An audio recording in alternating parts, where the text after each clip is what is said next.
Bueno, mis amigos, ¿cómo estamos? Vamos a ver la parte número 3 de osteología del miembro superior, lo que hace al esqueleto del brazo. Está representado por un solo hueso, que es el húmero. El húmero es un hueso largo. ¿Por qué? Porque predomina el alto respecto del ancho y lo profundo. Y como en todo hueso largo, describimos un cuerpo o diáfisis y dos extremidades o epífisis. Una superior o proximal o cefálica y otra inferior o distal o caudal. El cuerpo tiene forma prismático triangular, un prisma con tres caras, que está ligeramente torcido sobre su eje.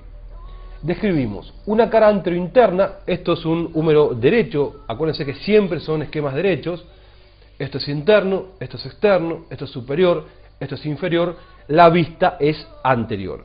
Entonces, tenemos en el cuerpo una cara anterointerna, una cara anteroexterna y una cara posterior que no la estamos viendo acá. Y tres bordes. Un borde anterior que hacia abajo es romo y se divide en dos patas, en dos ramas, que abrazan a la fosa coronoidea, que después vamos a ver. Un borde posterior interno que termina hacia abajo y hacia adentro en una saliencia ósea que es la epitróclea, famosísima, después la vamos a ver también. Y un borde posterior externo que termina en una saliencia un poco más chiquitita que es el epicóndilo, por fuera, que después también vamos a ver. Esto es una extremidad proximal o superior del húmero. Vemos que tenemos una superficie articular que es lisa, que corresponde a un tercio del segmento de esfera, que va a estar cubierta por fibrocartílago y que va a formar parte de la articulación glenohumeral, al articularse con una concavidad que tiene la escápula en su borde interno, su borde externo o axilar, que es la cavidad glenoidea. Circulando a esta superficie articular tenemos una rugosidad que forma lo que se denomina cuello anatómico del húmero. Y por fuera de este tenemos hacia adelante una saliencia ósea que se denomina troquín y hacia afuera y un poco hacia atrás otra que se denomina troquíter. Troquín y troquíter. Estos dos elementos óseos están separados por un canal que se denomina corredera bicipital. Por debajo del troquín y el troquíter, a este nivel, encontramos lo que se denomina cuello quirúrgico del húmero. ¿Por qué? Porque es a este nivel donde se van a dar las fracturas por torsión del hueso. Se ven en mujeres mayores que tienen una osteoporosis de base, cuando el hueso empieza a desmineralizarse. Entonces, por movimientos de torsión, lo mismo que pasa en la cadera, se puede fracturar a este nivel. Es por eso que se denomina cuello quirúrgico del húmero. El troquín va a insertar un músculo que es el músculo subescapular. El troquíter, que está facetado en tres porciones, inserta al supraespinoso en su faceta más superior, al infraespinoso en su faceta más externa y al redondo menor en su faceta posterior. Entonces, el troquíter inserta supraespinoso, infraespinoso y redondo menor. Por debajo de troquíter y troquín, en lo que sería la corredera bicipital, vamos a ver que se insertan en el labio interno de la corredera bicipital un músculo que es el redondo mayor. En el labio externo se inserta otro músculo que es el pectoral mayor. Y en el fondo, más hacia el lado de adentro, se va a insertar el dorsal ancho. La mnemotecnia es un ancho entre dos mayores, el redondo mayor hacia adentro y el pectoral mayor hacia afuera. Por la corredera bicipital va a venir corriendo, como su nombre lo dice, el bíceps, la porción larga del bíceps, que lo hace entre el dorsal ancho y el pectoral mayor, porción larga del bíceps. Entonces, ¿por qué la corredera bicipital se llama de esa manera?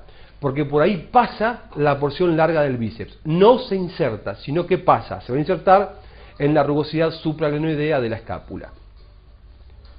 Húmero visto de adelante, húmero visto de atrás. Esto es interno, acá también es interno, externo, externo. Perfecto. Vemos que hacia anterior, con el borde anterior, encontramos en la cara anteroexterna una cresta que se dirige hacia abajo y hacia adentro y delimita una V, lo que recibe el nombre de V deltoidea. Ahí lo vemos, borde anterior, rugosidad, V deltoidea, donde se va a insertar un músculo que es el deltoides, que de ahí va a ir, como dijimos en el video anterior, a el borde anterior de la extremidad superior de la clavícula y al borde inferior de la espina del omóplato y al acromion. Deltoides. A ese nivel por dentro se inserta el córaco braquial, que de ahí va a ir a la apófisis coracoides con la porción corta del bíceps. Y hacia abajo, en todo lo que es la cara anterointerna, anteroexterna y borde anterior, se inserta el braquial anterior, músculo del brazo que va a ir a la apófisis coronoides del cúbito. En la cara posterior encontramos lo que se denomina, una cosa que me había olvidado, que acá lo vemos, es en el borde posteroexterno se inserta hacia arriba el supinador largo y hacia abajo el primer radial. Supinador largo y primer radial, en el borde posteroexterno. Ahora sí, en la cara posterior encontramos un canal de torsión que se dirige hacia abajo y hacia afuera, por ahí va a correr la arteria humeral profunda y el nervio radial, y divide a esta cara en dos superficies, una que está por arriba y por fuera, donde se va a insertar el vasto externo, y otra que está por abajo y por dentro, donde se va a insertar el vasto interno, que son dos músculos que pertenecen al tríceps braquial. Acá vemos la extremidad inferior del húmero, en una vista anterior. Tenemos una superficie articular en forma de polea que se denomina tróclea humeral y por fuera una ovoidea que es el cóndilo humeral, que van a corresponder a la cavidad sigmoidea mayor del cúbito de la tróclea y a la cúpula radial el cóndilo, en la articulación del codo. Por arriba de la tróclea tenemos la fosita coronoidea y por arriba del cóndilo la fosa supracondilia o radial. Y después tenemos dos saliencias óseas, una hacia arriba y hacia adentro de la tróclea, que es la epitróclea, importantísima, por ella ahí se van a insertar los músculos epitrocleares, que son el pronador redondo, palmar menor, palmar mayor, cubital anterior y unas del flexor común superficial de los dedos. Por arriba y por fuera del cóndilo tenemos el epicóndilo, que va a insertar al segundo radial y al supinador corto del grupo externo del antebrazo y a los músculos del grupo posterior del antebrazo del plano superficial, que son el anconio, el extensor común de los dedos, el extensor propio del meñique y el cubital posterior. Acá vemos la extremidad inferior vista desde atrás, esto es interno, esto es externo. Acá tenemos la tróclea y acá tenemos el cóndilo. Por arriba de la tróclea tenemos la fosa olecraniana, que va a corresponder al pico del olecranon del cúbito. Es muy grande y se ve con facilidad.